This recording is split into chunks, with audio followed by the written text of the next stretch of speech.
Hello everyone, I'm Michael Serapio. It's no secret that Justin Trudeau is trailing in the polls, trailing for well over a year and trailing badly since last summer when Pierre Poilievre and the Conservatives opened up a double-digit lead over the Liberals and have not looked back. It has led to recurring questions about the Prime Minister's leadership and reportedly led a close friend to consider his own leadership aspirations once again. Take a listen to what we heard from the Public Safety Minister Dominic LeBlanc earlier this week. Do you plan to run for Liberal leader? No, I plan to be a candidate in the next election under Prime Minister Trudeau's leadership. I'm very happy. I'm excited about that. I'm focused on the responsibilities he gave me. Well, to discuss the matter, we're now joined by our weekly journalist panel. Robert Fife is the Ottawa Bureau Chief for The Globe and Mail. Stephanie Levitz, the Deputy Ottawa Bureau Chief for The Toronto Star. And Joël-Denis Bellavance, the Ottawa Bureau Chief for La Presse. Hello to you all. Hello. Hello. To you. So, you know, we all heard it, Dominic LeBlanc saying that the next election is for the Prime Minister to lead, but he's not denying any type of meeting he's had to explore his own options. You know, what does this say about unity within the Liberal ranks, or at the very least, the questions being asked about the future of the Prime Minister right now? Bob? Well, we all know that everybody in the ministers' offices who want to run for the leader have been talking about this for many, many months of whether he's going to stay or go. They all want him to go. Nobody's going to say that publicly, but the writing is on the wall because Mr. Trudeau's approval ratings, the Liberal Party's approval ratings are really in the dumps. And a lot of people feel that should he leave, that would open the door to the possibility that the Liberal Party can come back. Even though Mr. Poilievre is way ahead in the polls, it not necessarily means that people like him, but they're just fed up with Trudeau. And another alternative might change the whole picture. We don't know that. I mean, you know, politics is like that. But it certainly is, given the fact that it was Dominic LeBlanc, one of his best friends, one of the most competent cabinet ministers, a very smart, savvy political operator, who I expected him after the column came out, he'd come out and say, no, I'm not interested in running at all. He didn't do that. Yeah. And that sent a real signal to everybody in the political establishment of, something is going on here. Yeah. Stephanie? I mean, if we take a broader view of it all, I suppose, and you think about the next election and you think about the reality that the Liberals could lose that election, should they lose that election, there is no way Prime Minister Justin Trudeau stays on as leader of that party. That is not so far away that if you are thinking you would like that job, you might want to get going now and start building teams and start sussing things out. Is it a show of disloyalty in the Prime Minister, or is it just pragmatic politics? Because we also have to look at what happened to the Harper Conservatives. One of the big knocks against Stephen Harper on his way out the door in 2015 is there was no secession plan. There was no discussion about what was going to happen when Mr. Harper inevitably was no longer leader of the Conservative Party. And where did that leave them?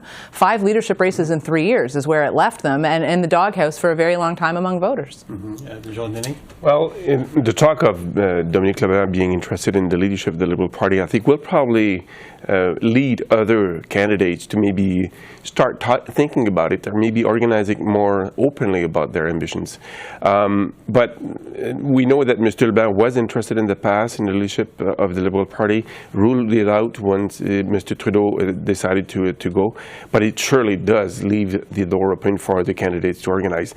I heard some speculation that Mr. Trudeau will probably make a final decision, although he keeps saying that he's going to run again, but his final decision will come down after the end of this session.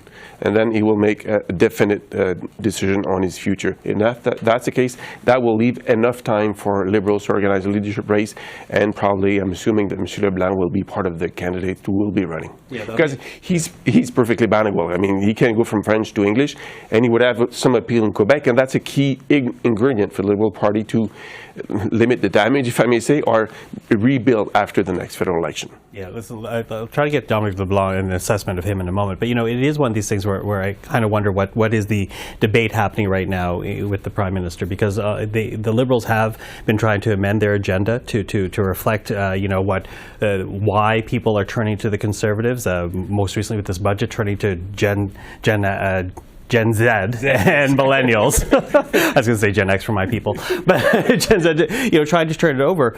But really, when you look at the polling numbers, nothing seems to be working in terms of turning the numbers around. So I wonder about the internal debate in the Prime Minister's head and whether or not he can actually sell a policy that might turn things around for the party. Well, look, I mean, they are really trying. They brought in new people in the Prime Minister's office. He's taken a much more proactive social media message. If you watched him, they've also been much more critical, the Liberals and their bots going after the Conservatives. And they've thrown everything, every bit of money they can at voters in the last couple of weeks as we led up to the budget.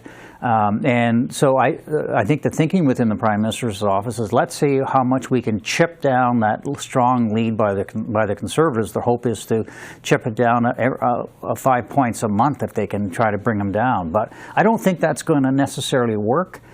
Because I think people have stopped listening to Justin Trudeau. I think they're just fed up with him.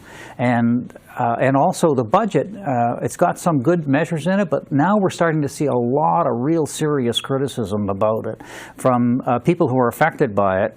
Doctors, for example, or people who want to sell their cottages, or entrepreneurs who want to invest in the innovation economy. That begins to undermine people's, are these guys really good at this anymore? They're good at spending money, but are they really good at getting policies out the door? And the housing measures, for example, are they're fine ideas, but they're not going to work overnight.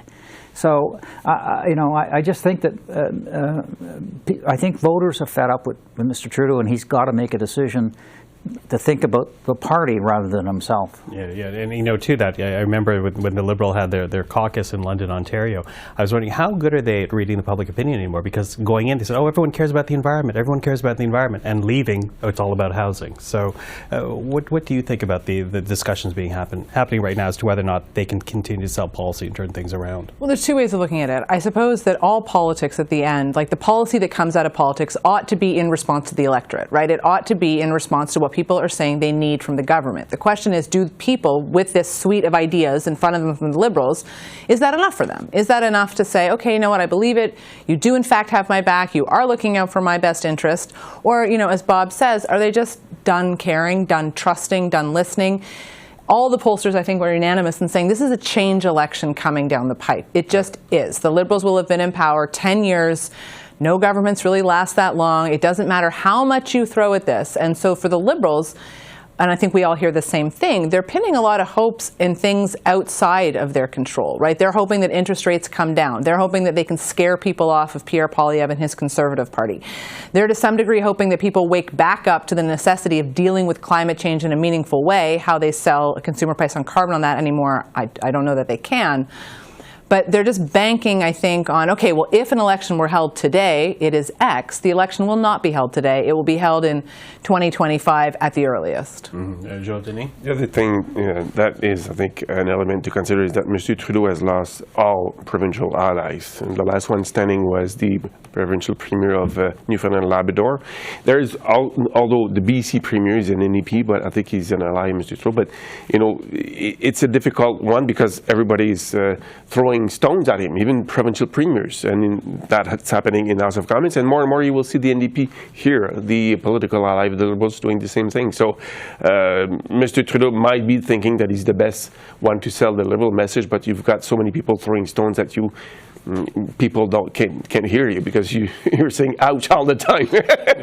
Well, cast your mind back to 2015 when Stephen Harper was throwing all kinds of money at Canadians for that whole summer and leading up to the election campaign. And it didn't matter to anybody. And he was also, very disparaging of Mr. Trudeau as sort of some kind of a lightweight. Well, they're disparaging of Mr. Poilievre as some, little Trumpian guy. I'm not sure any of this stuff works when you reach the end of your term. And quickly running time, so I'll turn to the two of you because, we talk about Dominic LeBlanc, but is anybody better than Trudeau at this point, including Dominic LeBlanc?